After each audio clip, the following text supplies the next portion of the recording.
Hey guys, so in this video हम पढ़ने वाले हैं section 66 reduction of share capital.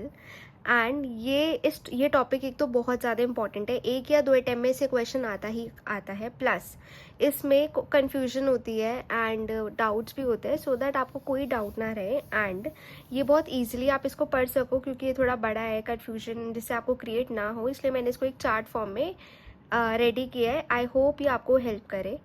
अब स्टार्ट करते हैं। सबसे पहले हम पढ़ेंगे कि रिडक्शन ऑफ शेयर कैपिटल, इसका क्या मतलब है। इसका टॉपिक का ये मतलब है कि कंपनी अपना शेयर कैपिटल रिड्यूस कर रही है।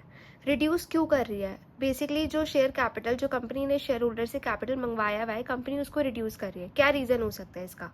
तो सबसे पहला रीज़न ये हमें लिखा हुआ है वाई, क्यों, रीज़न क्या है इसका करने का, वो है streamline the financial structure. Company को अपना फाइनेंशियल स्ट्रक्चर स्ट्रीमलाइन करना है। आपने देखा होगा कि कंपनी का डेट इक्विटी रेशियो मेंटेन रहे, इक्विटी एंड डेट मेंटेन रहे, प्लस स्ट्रीमलाइन कर सके वो अपना फाइनेंशियल स्ट्रक्चर, जो भी कंपनी का इक्विटी है वो मेंटेन रहे, उस वजह से एक ये रीज़न हो सकता है। प्लस कंपनी के पास कुछ एक्स्ट्रा कैश है, वो रिटर्न करना चाहते हैं extra cash to shareholders. Company को लग रहा है हमें इतने पैसों की नीड नहीं है फालतू में। बेसिकली आपको पता होगा कैपिटल लाइबिलिटी होती है कंपनी के लिए, है ना, उसको पे बैक करना होता है इन फ्यूचर। सो कंपनी को लग रहा होगा टू डिक्रीज देयर लाइबिलिटी या रिटर्न, वो रिटर्न कर दे एक्स्ट्रा कैश, अब उनको नीड नहीं है। और आउटस्टैंडिंग शेयर्स कम होंगे। अब शेयर्स ही कम होंगे तो dividend pay out to share holders कैसा होगा?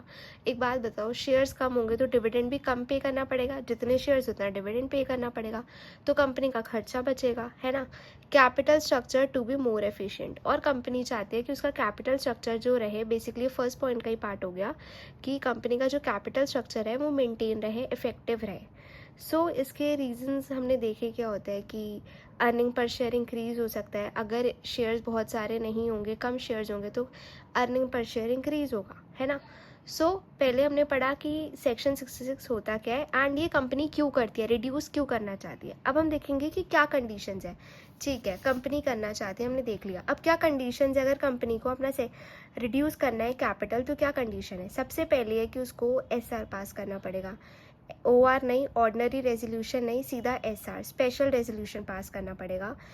75% शेयर होल्डर से उसको अप्रूवल लेना पड़ेगा। सेकेंडली, एनसीएलटी से भी परमिशन लेनी पड़ेगी, ठीक है।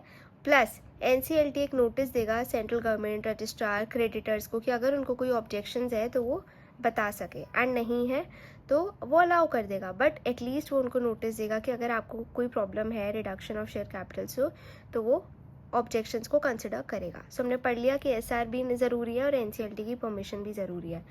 सेकेंडली, इसमें एक छोटा सा नोट है कि इसको बायबैक मत समझना, ये सेक्शन 66 है, it does not mean buyback.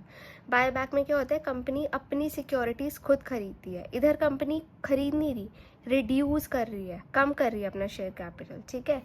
और ये अलाउड कब नहीं है, रिस्ट्रिक्शन है कि अलाउड ही नहीं है, कब?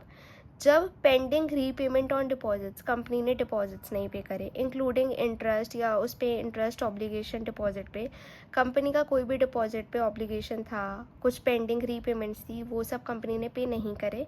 बेसिकली आपके पास पैसा है पर आप पे नहीं कर रहे हैं एंड आप अपना कैपिटल रिड्यूस कर रहे हो, तो ये बिल्कुल भी अलाउ नहीं करेंगे, ठीक है।